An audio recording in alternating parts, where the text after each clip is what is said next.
This podcast is funded by Ted Dintersmith, the executive producer of the acclaimed film Most Likely to Succeed, and the author of the best-selling book What School Could Be. Hey everyone, this is the What School Could Be in Hawaii podcast. I am your host, Josh Rapun. This podcast is committed to the stories of innovative, creative, and imaginative educators and education leaders across the Hawaiian Islands. Our goal is 1,000 points of light, and with 24,000 downloads to date, we are well on our way. Speaking of 1,000 points of light, my guest today is Dr. Cara Chaudron, a math enthusiast born and raised in Honolulu, Hawaii. Dr. Chaudron is one of the faculty at the School for Examining Essential Questions of Sustainability, known as SEEQS, a public charter school near and dear to my heart. I've done 2 previous episodes with SEEQers, including faculty member Zoe Ingerson and school founder Buffy Cushman-Patz. Dr. Chaudron earned her BA at Vassar College, where she double majored in education and psychology with a minor in French and Francophone studies. She earned her Master of Arts in Teaching at Brandeis University, where she also became licensed as a teacher of students with moderate disabilities. She recently earned her doctorate in education from the University of Hawaii at Manoa, where she used her dissertation to learn about the experiences and reflections of SEEQS alumni. Dr. Chaudron leads a student-centered, inquiry-based classroom that allows students to grow in their understanding and love of 6th grade math. She takes on many leadership roles at SEEQS, and her value to her school is immeasurable. The 2021-2022 school year marks Dr. Chaudron's 7th year as part of the SEEQS community, where she gets to work with teachers and students who share her love of learning, desire for sustainable living, and passion for inquiry and exploration. Moreover, and this is the frosting on the cake, Dr. Chaudron was recently named the 2022 Hawaii Charter School Teacher of the Year. She follows in the footsteps of other SEEQS teachers who received this award in 2017, 2018, 2019, and 2020, and is deeply worthy of the honor. And now, here's my conversation with Dr. Cara Chaudron. Cara, welcome to the What School Could Be in Hawaii podcast. Thank you so much for having me. So I want to share the first couple of sentences you wrote in the acknowledgments that begin your doctoral dissertation. You wrote, and I quote, "First and foremost, thank you to my parents for making learning and teaching a seamless part of my childhood. Your hard work and dedication to your fields was as apparent as the joy that flowed through the countless gatherings of colleagues turned friends." So my question actually is more of a prompt. Cara, tell our listeners a bit about your parents. Like, what are their names, and how did they make teaching and learning a seamless part of your childhood? What a beautiful question. My mother's name is Lucia Aranda, Dr. Aranda. She's a professor at the University of Hawaii, and she teaches Spanish, English translation, and Spanish. And my father's name was Craig Chaudron, Dr. Chaudron, the original, and he taught linguistics at the University of Hawaii and has since passed away. He passed away when I was a freshman in high school. So his impact has stayed with me, of course, every single day. But I was raised in a house where we got to take books with us everywhere we went. They were always around us. Books and learning were exciting. Every time we asked why as a child, there was always an answer and a follow-up answer to the next why question. We were just surrounded by our family's work. We went with them to UH. We had their graduate students over all the time. I got to see the fun that could be had in a community of learners who support each other. I don't think I realized until years later that my dad was one of the professors of the many people who came to hang out, because it was just, professor and colleague. It was just such a fun environment. And our house was always full of learners. I have distinct memories of my father in the middle of dinner running to go get the encyclopedia to look something up because a conversation had come up and he wanted to know the answer to a question. I'm kind of at a loss for words because there's so much to say about them. Yeah, I mean, my family, we share the same thing. My family had a huge love of books, and we had a library table in the living room, and there was a giant dictionary on that table. And we were a family of 9. And when we sat down to dinner, if a word came up in a conversation and somebody would say, well, I don't know what that word means, my father would go to the dictionary. And somebody would have to run across the room and carry this 12-pound dictionary to the table. And then we would pore over it, looking up the definition of that word. So it sounds like you had a similarly rich environment when you were growing up. I did. And I remember like walking the halls of UH. They both taught in Moore Hall. So it kind of felt like a second home. And the funnest part was, the community that they had, like whether they were students or colleagues of my parents, I would walk the halls and people knew us and they said hi. And there was just so much joy and support in the whole community that it takes to like run an institution, but also just have a family. It was a second family. And that was one of the things I always remember is just how supportive the whole environment felt. Yeah, that's awesome. So this first set of questions is about your philosophy of education. And in a document you shared with me, you made a distinction between two concepts I think many folks get confused, which is equality versus equity in education. And you wrote, and I quote, "I teach because I believe in equity for all students. As a teacher, it is not enough for me to strive to promote equality through my teaching practices. I must ensure that I provide equity. This distinction, although nuanced, is a strong part of my pedagogical practice because of the respect I have for students' individual needs." So, Cara, what is the nuance here, and why is it important for students, parents, even fellow faculty members and peers to know the difference between equality and equity? Yeah, I think this is a really important topic, which thankfully, I've learned through my graduate programs and is a frequent conversation among my colleagues. So, of course, this is not an original thought of mine.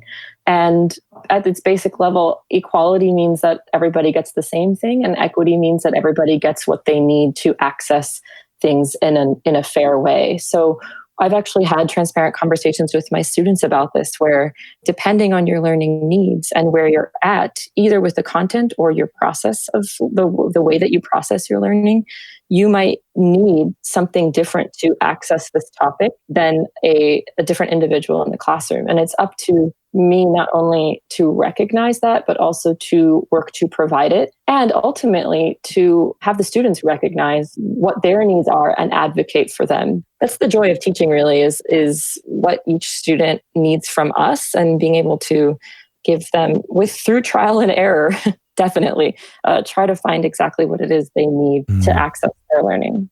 And I love the idea that you have these conversations with your students. I don't think that that's intuitive for many educators to have these kinds of transparent conversations about concepts like this with their students. They might be talking about it with their colleagues, or they might be thinking about it, but the opportunity to talk to the students and to get their thoughts on it and it sounds like that's an important part of your process. Is that a fair statement? Absolutely. Yeah. Oftentimes, in a classroom where we have work time, I'll have students raising their hands for a variety of reasons.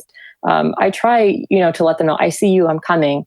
But if a student comes and asks me a question about the extension task, I will explicitly tell them, hey, I'm actually working with students who haven't yet finished the original task right now. Can you try to find a peer who's also at that place, who's already on the extension, to answer your question? Because I want to prioritize the students who haven't done the task. And they understand that. They go, oh, yeah, okay. Because I need them to know, why I'm taking my time in different places around the classroom, but also help them recognize what's going on around them. Like, give them the empowerment to go to their peers when they see that I'm working on, working with other students first. Mm-hmm. And that's part of the equity, right? That's exactly. Access. Yeah, that's awesome. So for more than 100 years, students' individual needs were not our society's priority. We often refer to this as the factory model of education. So, Cara, when and why did you place students' individual learning journeys at the center of your philosophy of education? Or was that focus there from the very beginning? It's one of those things, I don't even remember how I got here, but I definitely have to credit the incredible education I've received throughout my life. I've taken classes about education for as long as I can remember, since I took a child development class in high school and started taking education classes right when I got to college. It had to have started from my own experience receiving different supports. I received supports on both ends because when I was younger, I was put into, higher level math opportunities, whether that was just doing work on my own at a desk or being in a higher level math class. But when I got to high school, I started to do really poorly in math. I started to not be able to finish my tests. So I could do the problems, but I was processing things at a much slower rate when it started to get much harder. And I just wasn't finishing the tests. So through a lot of conversations with my family and my teachers, I ended up receiving extended time from my teachers deciding, let's try this out. Let's give you 2 hours, see what you can get done. And let's see if anything happens with your grades. Let's see if you're able to still finish the topic. And I did. I started getting the grades I was getting before. And not that it's about grades, but I was able to show my learning just given double the time. And it was definitely a process for me having to grapple with a new mindset about my learning and also share with my peers of no, I'm not getting extra time. I'm getting the time I need to do the work that you can do in an hour. I just need 2 hours. And it started my advocacy for myself. And that's definitely where it started for my students, is that experience I've had. Wow. I hope our listeners really hear the point that you're making here about time. It was the same for me. I always struggled with the amount of time that I was being given to do these kinds of assessments. And the more time I had, the more I could actually explain who I was and what I knew and the kinds of things that I could do. So that's very, very cool.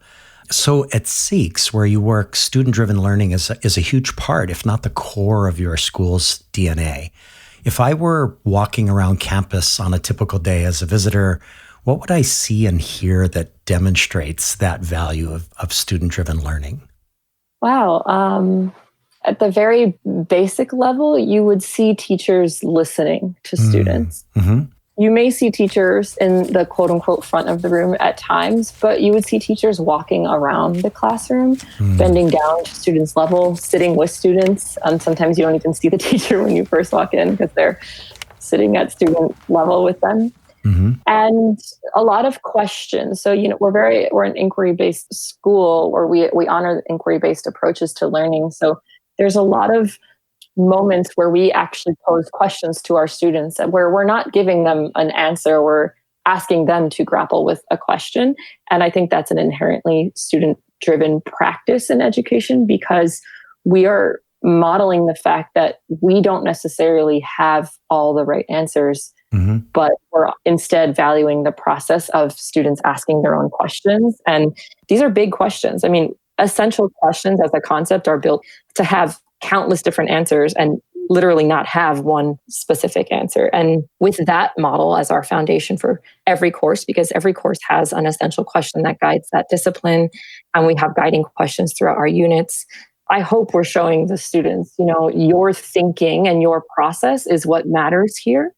And that should make you feel empowered to explore your own beliefs and your own way of understanding things, but also empowered to ask questions and to push back if you hear something that you're like, hey, I don't necessarily agree with that. In a previous episode, the first episode of this season, I spoke with Edna Hussey, who's the elementary school principal at Mid-Pacific Institute.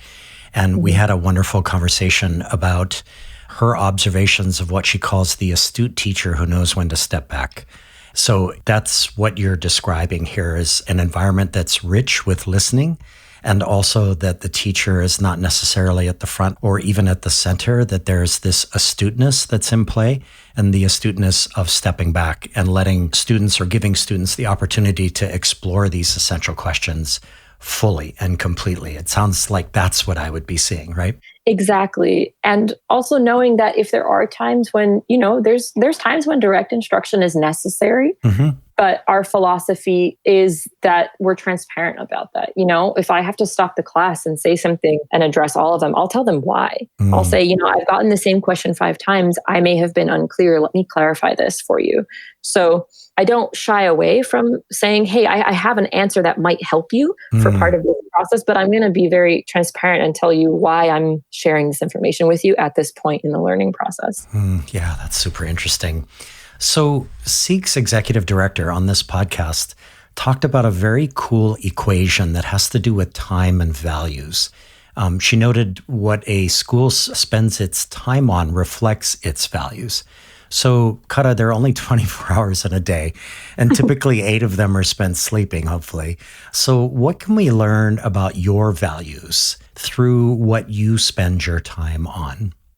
Yeah, I remember the first time I heard that from Buffy, our founder and executive director, and it's stayed with me since. And we talk about it a lot at SEEQS. How are we spending our time? And my own time, this is a constant journey for me as a young woman in education and figuring out, I've spent the bulk of my time throughout my life as a student, as a learner, whether that means, coming home from work, grading homework, giving feedback to students, and then jumping into my own reading and my own work. And since I finished my doctorate last summer, that's been a question I've asked myself, because I have this new amount of time in my life and I don't want to stop learning.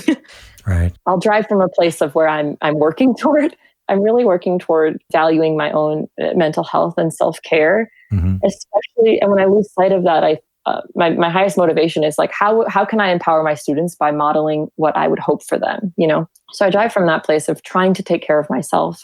Biking to work. I bike to and from work almost every day. Not every day. I'm not perfect. But that not only gives me a chance to be in the fresh air and be outside, but also, I'm not driving a car. So I'm trying to be more sustainable. And I'm just getting that time to reflect on my day and process my day and literally power myself to work, it's become a much bigger part of my life recently. And I'm really grateful for that. And honestly, I spend a lot of time thinking of plans for lessons and thinking of activities for students, and honestly putting my ideas and plans into action by like scribbling on a document of what a lesson that I might do next year, or just another way to organize my systems to be more efficient with feedback. It sounds so nerdy, but really the truth right now. Right. I too, was very moved when I first heard that from Buffy. And I sometimes I sit back and realize that every single morning, very early in the morning, I hit the ocean and I swim long distance, off of Kaimana Beach. And just like you, riding your bike and other elements of time in your life, that is a time for me. It's about 40 minutes for me to just let my mind go wherever it wants to go. And hopefully I don't run into anybody out there in the ocean as I'm daydreaming my way through the things that I'm caring about. But it's a very profound thought that she had. And I love the idea that you keep connecting back to sort of being a model to your students, and that you're transparent with your students. And it's all sort of part and parcel of your philosophy of education, which is where we started these questions, which leads me to the next question, which has to do with social justice. So you say that you teach to perpetuate social justice. So let's say I'm a parent of a student on the waiting list to be at SEEQS, and I'm on campus for a visit. What do you mean by teaching to perpetuate social justice? And why do you want me, the parent, to know this, assuming that you do want me to know this? Yeah, absolutely. This comes from a place of, I've always loved learning. I've been very lucky to have really strong teachers, both in public and private schools. And I also have had to but just accept the privilege that I've had throughout my life, growing up in a house with professors as parents and having opportunities open to me. And all I can do is take that privilege and use it to teach my students things that I think I wish I had known earlier. And just to be aware of them, be aware of the world around them, be aware of their position in their communities, and be aware of what they can do with that, or how they can advocate for themselves, each other, their own community, different communities. Sounds very lofty, and I don't mean to say that I'm doing this perfectly, but really I believe in this because it's what's best for society. If we look at society, there's so many things. I'm like, I wish we could all just share this. I wish we could all be in a place where we can move forward without so much fighting was the wrong word. But without so much tension. Yes, exactly. But there's so much inherent in that I just think we need to start early teaching our students to recognize what's going on around them and their position within it, and not to put the weight of the world on their shoulders, but just to let them have a chance to see and start treating each other in ways that address some of these inherent inequities in our society, communities, in our world, because I wish I had been explicitly empowered with that earlier. Mm-hmm. And I think it's the only way we can move forward sustainably, both in every meaning of that word. Mm. You know, you also wrote, I teach because students' minds are the ones that can shape the world for the better. And I found your choice of words super interesting. You didn't say students are the ones that shape the world. You said students' minds are the ones that shape the world. So maybe this is a silly question. Is this a difference without a distinction? You seem to be focusing on their minds. Why? That's interesting. When I hear that now, because I wrote that quite a few years ago, I process it in this way where we often at SEEQS have to deal with the fact that we're giving students these lofty essential questions and asking them to address them. But the reality is that there's a lot that's not within their locus of control. They are adolescents who do not pay their own bills and cannot drive themselves places and literally cannot vote yet. So there is a reality. Students, are at least at the middle school age, are faced with this reality where they literally are not able to make change in certain ways because of, just society's rules around all of that. But their minds, are not limited in that way. I've had so many conversations with students where I'm like, oh my God, I would vote you into leadership now. Oh, I've had those too. Yes. Absolutely. And that's how I hear that distinction today. I'm also often jealous of their lack of jadedness. They make sense. They see their communities, and because they do have a more insular view of the world, I think that helps them in a lot of ways to recognize that solutions are very possible if we all just, played along and collaborated. And so that's how I understand that question from my experience now. Yeah, that's super interesting. And so one more question, and then we'll take a break. And these questions have all been kind of focused on your philosophy of education. You wrote, I teach because I love to learn. You wrote this when you were a third grade teacher in Cambridge, Massachusetts, some years ago. To what extent, Cara, has this relationship between teaching and love of learning changed or deepened or become more nuanced in your life? Well, in a really positive way, it's been fostered even more because one of SEEQS' philosophies of learning is that everybody is a teacher and everybody is a learner all of the time. And so I've found a school that allows me to, be very clear about that, like be very open with my students, and really it celebrates the fact that teachers are students also, and students can be our teachers. And honestly, teaching students for so many years in so many different courses, I've just gotten to interact with more and more students who know so much more about things than I do. And there's no pressure from anybody to hide that or to prove that I do have the answers. I've been allowed over the past several years to engage with students like, oh, tell me more. I actually don't know about this. So can you be my teacher in this moment? And I want to be a learner. And I've also taken what I have learned as a graduate student for several years and what did I not like about my classes? What did I love about the classes I was in as a student? How did I balance my homework and the rest of my day? And I've tried to take those lessons from being a student and applied them as a teacher so that I'm not, so that I'm using, what I loved and what I didn't love about my own learning experiences to foster those of my students. Which takes us back to Buffy's thought about time and values, right? And you're having that transparent conversation with your students, which is wonderful. And I'm really glad that you're at SEEQS, because that means that you're within a faculty that really jives with who you are and what you want to be in terms of teaching as a learner and learning as a teacher.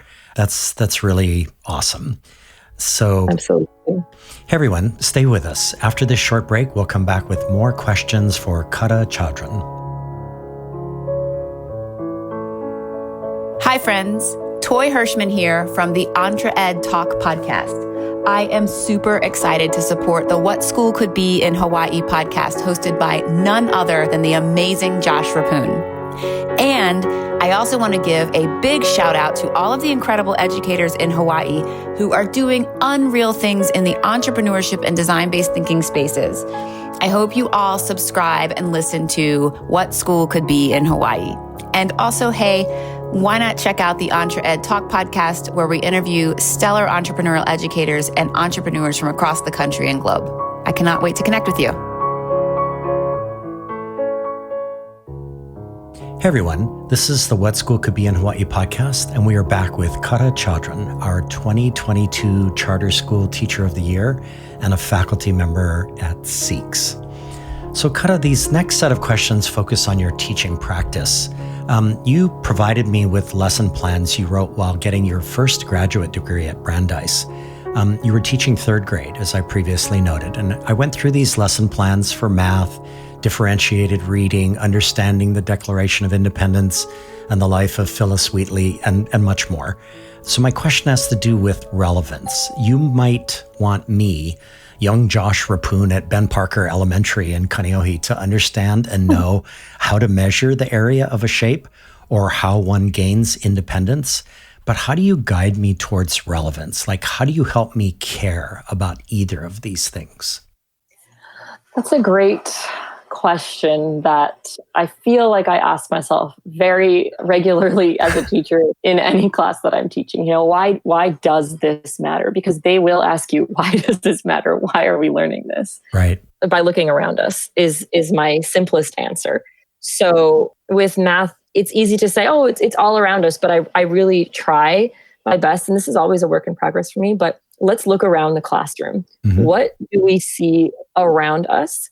Most common one is tiles on the floor, where students quickly see those shapes and see how they fit together. And why would it matter that the tiles on the floor have a certain, geometric shape that we can understand? Or why does it matter to know how to measure the area of the room, for example?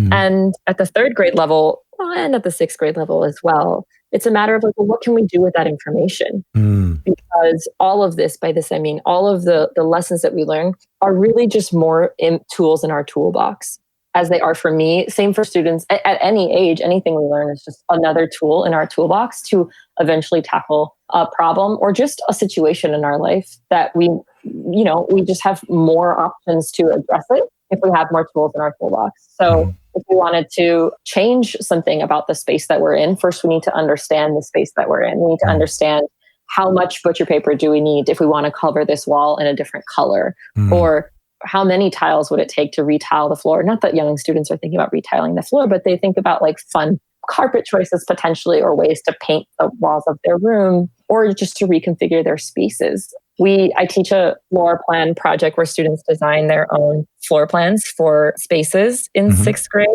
And one of the most common realizations they have is how much room a bed takes up. Right. Beds actually have, a really big area. So even if they're twin beds. So a bed and a toilet and a shower, if we want to make changes with the way our room is configured, we have to know what space we have available to work with. And getting back to what you were saying about relevance, it's finding the little moments. I actually remember when I taught that lesson about independence in that third grade classroom as a first year teacher, I had a student lead a strike in the name of independence.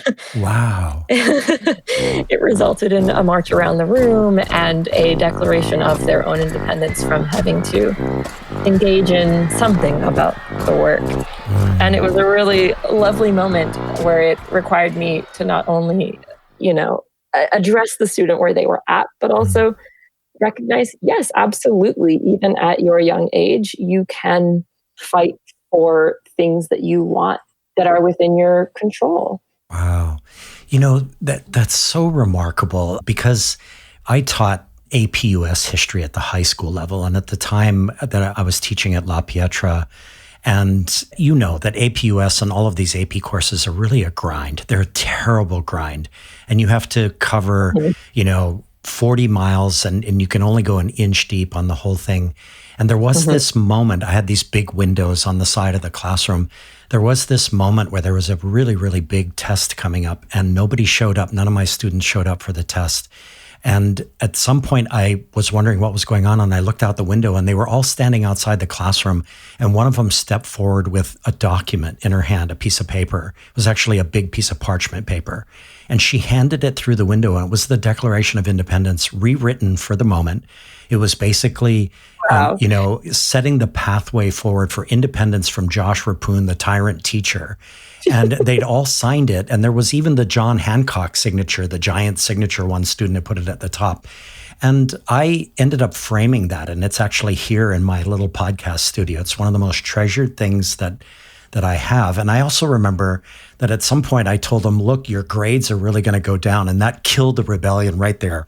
So these moments are in memory. And that's really special because of the way that you're thinking about this as you move forward as an educator. That's a great story. That's really a great story.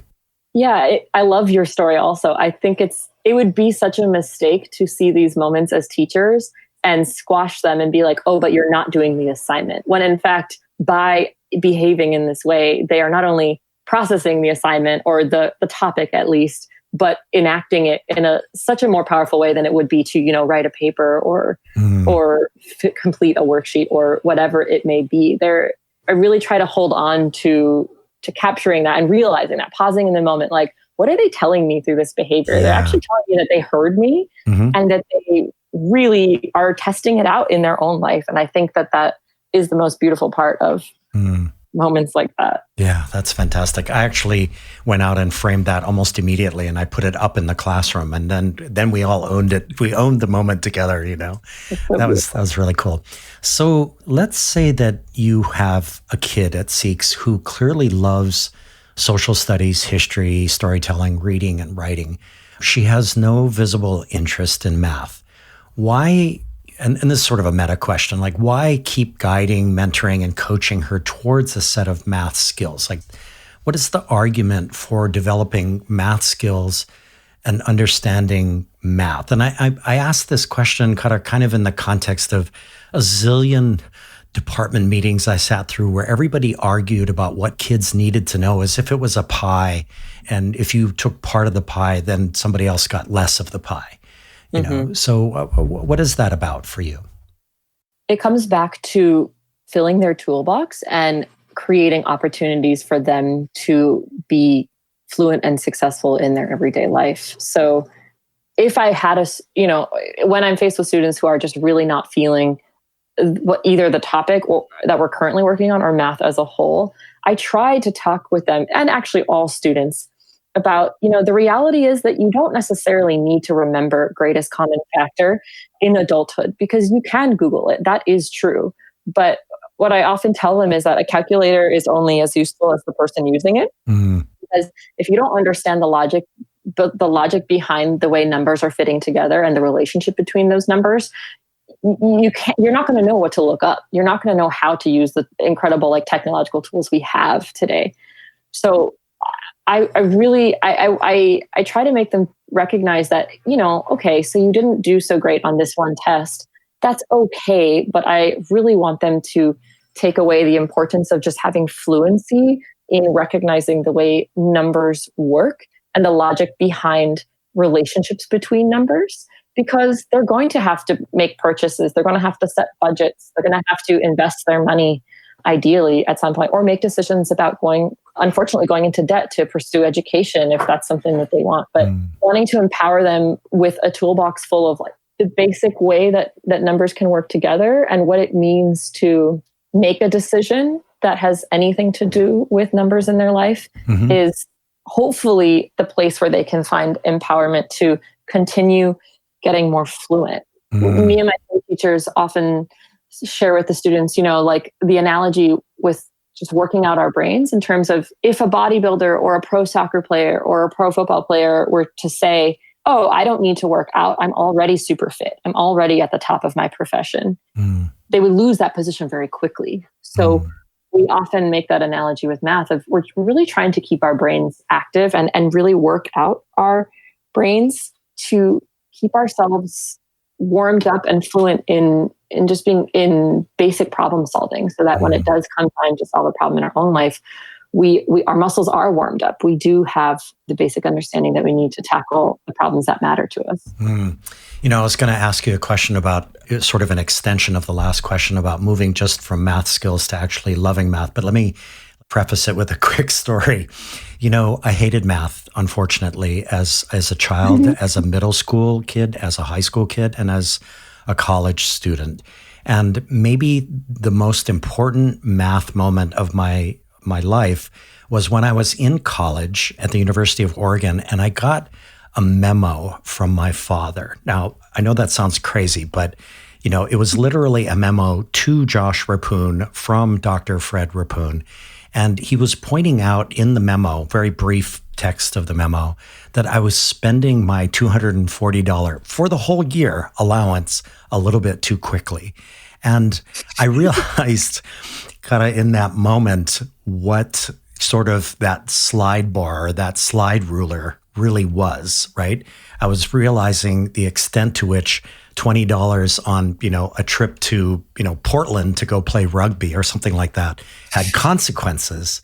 And so I really hear what you're saying about helping kids to, to understand how math is everywhere in life. And that's something I really didn't get. So I guess I want to ask a little bit more about how we help kids love math, even more than just the skills that you actually come to really appreciate and perhaps even fall in love with it. Yes, I am still asking myself this almost every day. It comes back to safety and security for me within the classroom. So if I can create a safe classroom space where it's okay to make mistakes and they're not scared to show up and they're not scared if they didn't do their homework and they feel comfortable telling me that they have a question or that they totally don't know what's going on, that's where it starts. Because if I can be the person that they feel like there won't be any judgment or misplaced frustration or anger towards them if they don't understand something right away, then they're starting from a basic level of, okay, it's okay for me to be here wherever I'm at. If I didn't do my homework and if I don't get it and if I don't love this, she's going to accept me and that's okay. And from there, we can have conversations because in reality, not everybody's going to love math. And that's okay.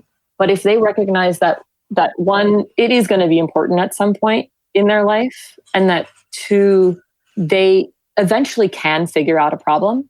They have the skills to eventually figure out a problem, regardless of how insecure they might feel about their math abilities. Then that opens so many doors for them. And I'm okay with that. I don't need every child to love math. I need them to love coming to math class, which I think is really different. And I need them to understand the word like yet. I don't get this yet, or I'm not good at this yet.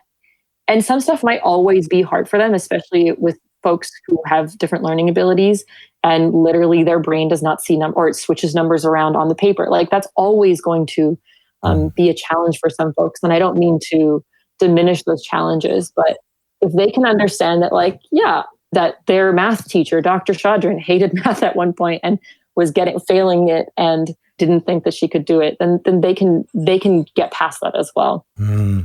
So, and this is the last question in this section about your practice. Speaking of wanting to come to math class, but maybe not necessarily yet loving math, and I'm now just right back in my childhood and thinking, wishing that I had you all the way through as my math teacher. I want to talk about Demos and its first global math art contest, which featured over 4,000 graphs and images from over 100 countries around the world. When you shared this with me, I was blown away. And so what is Demos, Cara, and why is it one of your educator tools? And, just regarding the Demos Global Math Art Contest, why is something like this such a powerful way to learn? Or why might it be the magnet that brings me to math class? Yeah, so it's actually Desmos. And Desmos, okay. Yeah. I learned about this through a math conference that I went to, if I'm remembering that was the first time. It's one of those, where was the origin?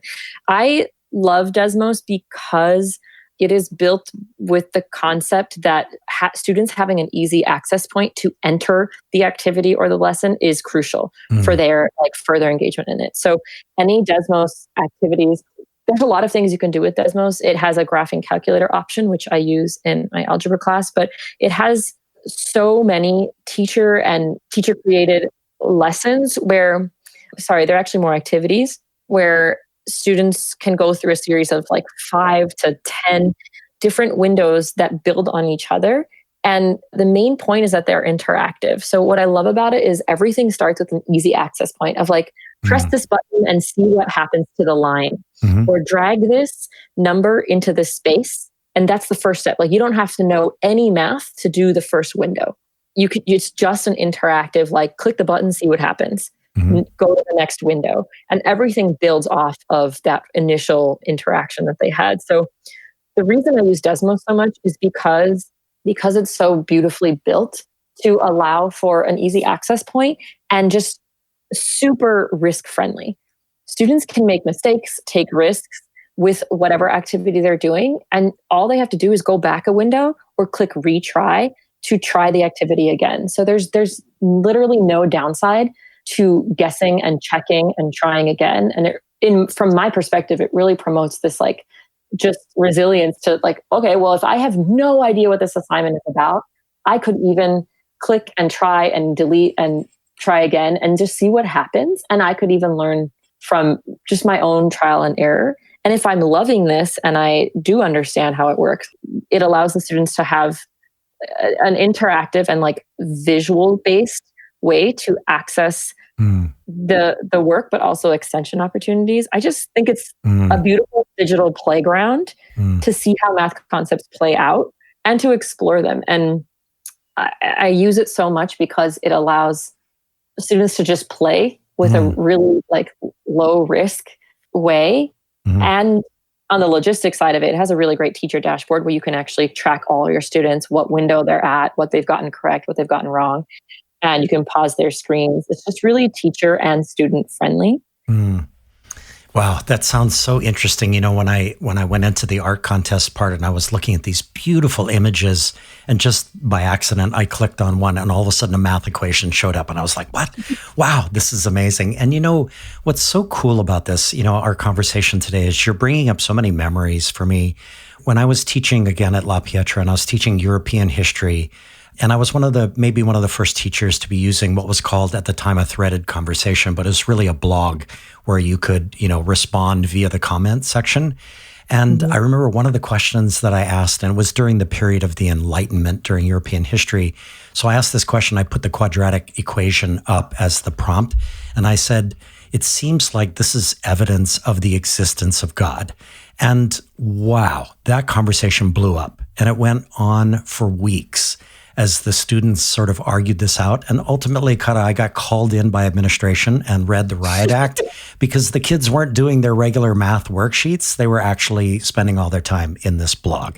So, you know, what I love about what you're saying is that it's all about access. It's all about equity. It means that if you open the door and invite me in, you give me the opportunity to figure out what I think about whatever it is, if it's math or whatever the subject is or the topic or the question or anything. It's that invitation to come inquire that's really the important part, right? Absolutely. And as you were saying that, it takes me back to that's exactly what my parents set up for us in the environment that we grew up in. And that's why I am the way I am, is just being invited to inquire and having that safe space to play with our learning is where it begins. And that conversation sounds so cool. And I love the Desmos Art Contest is another example of that. In this time when, you know, especially I think it started in the pandemic, where people from all over the world could play with this really cool, really easy to use digital math grapher and create the most incredible drawings, which as I was looking through them, there's no way I could create those myself.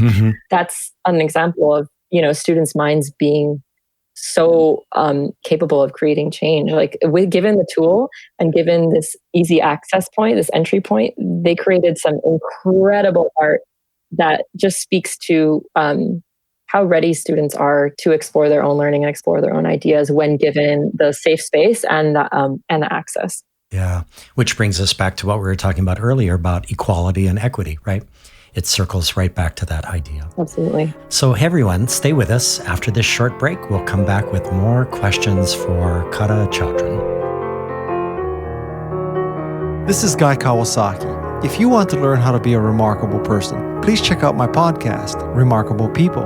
I interview people like Roy Yamaguchi, Margaret Atwood, Jane Goodall, Stephen Wolfram, Steven Pinker, Ariana Huffington, and Steve Wozniak. The point of the podcast is to help you become a little bit more remarkable. To learn more, go to remarkablepeople.com. Thank you.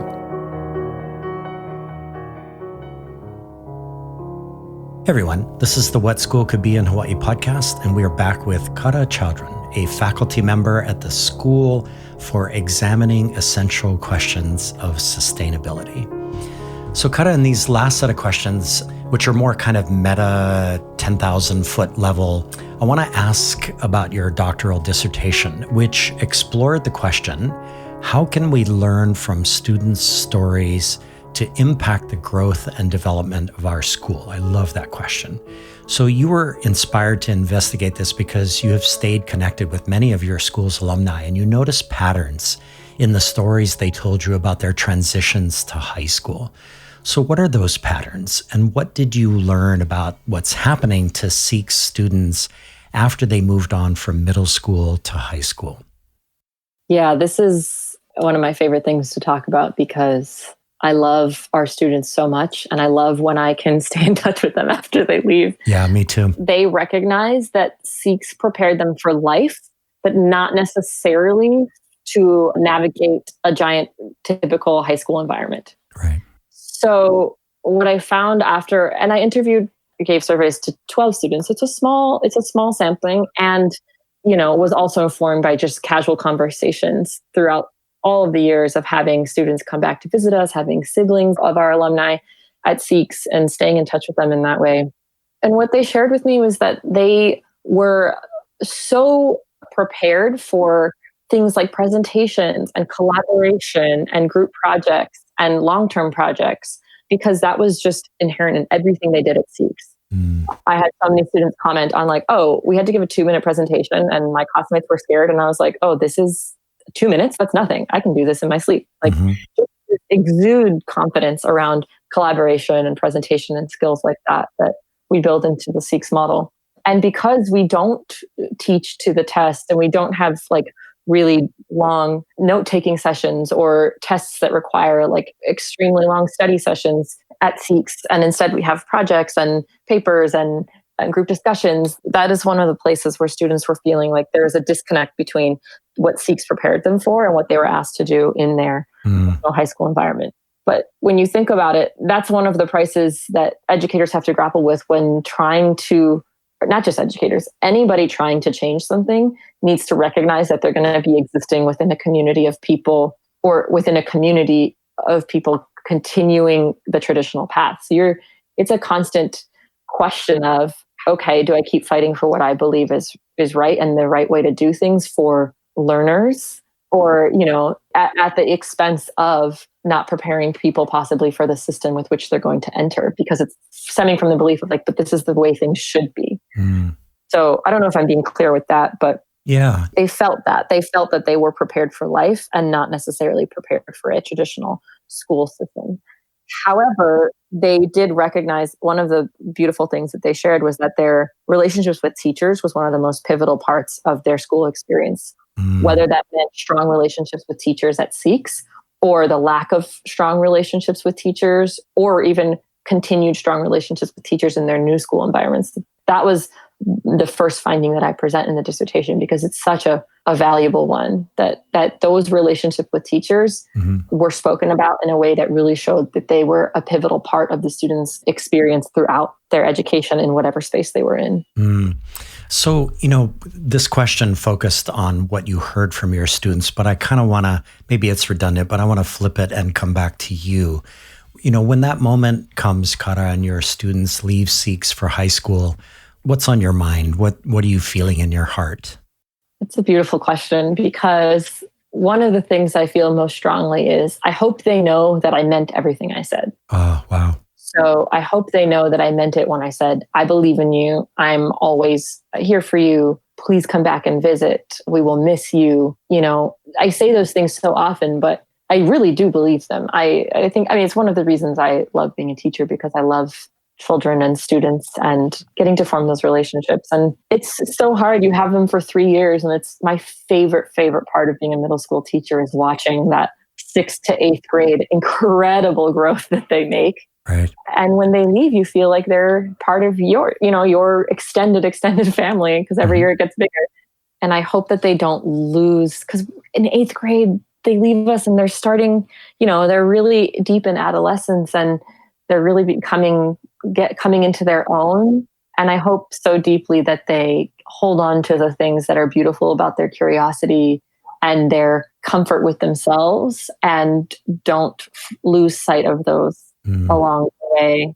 Yeah, that's awesome. And all of us who know SEEQS, we're crossing our fingers and understanding how intentional SEEQS is being about being able to expand its charter to become a high school as well. And I know that's something that's on all of your collective minds. And I hope that happens, but still at the same time, you will have students who are going to go on to other high schools, and that relationship that they have with you and the other faculty members and the confidence that they feel, which you experienced in your interviews with them, that's just absolutely critical for, what helps them to be most likely to succeed, right? Definitely. And I want to say there's incredible high schools on this island, public, private, charter. And I don't mean to say in anything I share that that's not the case. I'm so excited for the potential of SEEQS High School first and foremost. Right. But I really do think that one of the things that SEEQS prepares within our students is this ability to self-reflect and recognize what's within themselves and how they can be in charge of their learning, how reflection and building those relationships with teachers that they need and advocating for themselves and creating little communities of people that can support them. They have the agency to do all of that no matter what environment they end up in. So I'm instilling that comfort with asking questions and the comfort with being in spaces where they feel empowered can help them succeed no matter where they go. Yeah, that's awesome. So, Cara, one more question before we finish today. And I hope that this question gets at something that I know you really care about a lot. As part of the Teacher of the Year application, you were asked, and I quote, "What do you consider to be a major public education issue today?" And so first, I was completely stoked that they asked you this question. And second, your response opened the door to another question, totally related, that I want to ask. You are team teaching what's called an EQ course at SEEQS, an essential question course that students elect into, focused on identity, sexuality, and other related concepts. So what is this course about, and how does it represent a major public education issue today? Yeah, my response to that major public education issue today was safety. Students are facing threats to their safety in a variety of ways in schools throughout the country in terms of potentials for gun violence, racism, discrimination, bullying because of just different gender identity, sexuality, race, anything like that. I feel like students can't be asked to tackle the problems of today without first feeling safe in the schools that they're in. So this course that I'm teaching now, this EQS course about identity, is just something I've been wanting to do for so many years. And I'm so excited to have the opportunity to do it this year as an EQS course. The essential question that we're tackling is, what is the role of reciprocity within a community? And we're tackling that from the perspective of interpersonal reciprocity and what it means to engage with people around us in a way that honors our differences, honors our diversity, and is potentially uncomfortable, but eventually promotes safety among the community. So what we're doing in this class is asking students to recognize all the parts of their identity that make them who they are. We are teaching them about intersectionality and teaching them about different parts of other people's identities they might not be aware of yet, and asking them to create spaces, or we're trying to create the space where our students have the opportunity to have these important conversations in a safe environment where they actually see that you can have a community of people who support each other and help each other feel safe as learners that don't all believe the same things, that don't all feel the same way. And in creating a classroom space where this is okay, and where this is not only okay, but the norm, where we come to class, we have deep discussions about who we are, what our bodies are going through, what adolescence means, and we share our variety of experiences in a respectful way. I think that's my job, to create this classroom and as a beacon of safety for these students. With all the other things going on, they not only see myself and my co-teacher, Mr. Denbart, as who's helped co-create this course, huge shout out to him. they not only can see us as these beacons of safety of like, wow, these teachers want to hear us, want to give us the space to talk about what we're going through, but they eventually become the beacons of safety themselves, hopefully, for other students in their community because of this comfort that they are able to build around having these important conversations that could be uncomfortable for other folks, but hopefully they can be comfortable with that discomfort. Wow, that's fantastic. And, as I reflect back on my middle and high school years and that, courses that may have even tried to touch on those kinds of themes were very difficult for people and certainly didn't help me. And so, once again, as often happens in these interviews for this podcast, Cara, I'm wishing I was back in school again and wishing that I could go through this EQS course with you and your co-teacher. Thank you for that. Shout out to him. And also with your other students. So, this conversation today is absolutely going to go down as the best hour of my week. And I appreciate you and I appreciate all you're doing at SEEQS. And I wish you and your family safety and good health. And thank you for being part of this podcast today. Thank you so much for having me. This was such a joy. I could talk about education all day long. Every day. Yes, exactly. All right. That's awesome. Thank you, Cara. Thank you. My editor, creative consultant, and sound engineer is Evan Kurohara. Our original theme music is provided by my friend of 40 years, the remarkable pianist Michael Sloan. He has produced 12 albums with over 100 songs and is featured in Apple Music, Spotify, and all the other major music platforms. You can also find his work at his YouTube channel. Michael has listeners in over 100 countries and over 2,000 cities to date. This series is funded by education change agent Ted Dintersmith, executive producer of the documentary film Most Likely to Succeed, and author of the best-selling book What School Could Be. Please join the newly launched What School Could Be virtual community by going to community.whatschoolcouldbe.org or by downloading the What School Could Be app from your favorite app store. Support these episodes with remarkable, innovative, and imaginative educators and education leaders by giving us your own rating and writing us a review at your favorite podcast store. The What School Could Be in Hawaii podcast is brought to you by Josh Rapoon Productions. Your host is me, Josh Rapoon. Send your feedback to mltsinhawaii@gmail.com. Follow us on Twitter @mltsinhawaii and @Josh Rapoon. Finally, please like our Most Likely to Succeed in Hawaii Facebook page and YouTube channel. Friends, even as COVID infection numbers decline here in Hawaii, stay safe, wear a mask in public places, stay physically distant from one another, and for the love of the gods, get vaccinated. Most of all, please bring kindness and compassion into the world. We need a surplus of both right now. Until the next episode, ahui ho and take care.